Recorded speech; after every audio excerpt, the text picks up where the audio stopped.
everyone, this is the Finance Course Guru. Today I'm going to talk about uneven cash flows and the present value of those cash flows. So there's a formula for annuities, which are even cash flows, and then there are formula for lump sums of cash flows. But one of the things you'll be asked to do in a lot of finance courses is to find the present value of a series of unequal cash flows. There are certainly mathematical formulas that take forever to do, or you can fight with a financial calculator if you would like. I'm okay with either of those options, but I've set up this box in this spreadsheet to make this really easy for us. And again, you can rebuild this yourself. If you want to copy the spreadsheet, post it into the comments. I don't mind sending you a copy of the spreadsheet.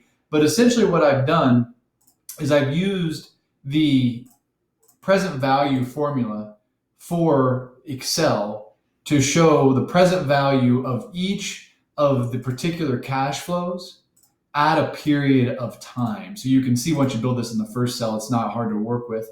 But let's just say, for example, in the first year, we're not going to have any cash flow come in, so we have a zero cash flow. In the second year, we'll have $25,000 come in. The third year, let's just say we'll have $35,000 come in. And these numbers are all just for illustration, so it doesn't really matter. The point is that they're uneven, and we're working on finding the present value of them. Now, what this particular setup does is it shows us the present value of all of these cash flows based on a given discount rate, which is input here. So you can see the present value of the cash flows here is $190,000. Well, that's the actual sum of all of these cash flows because we haven't used a discount rate yet.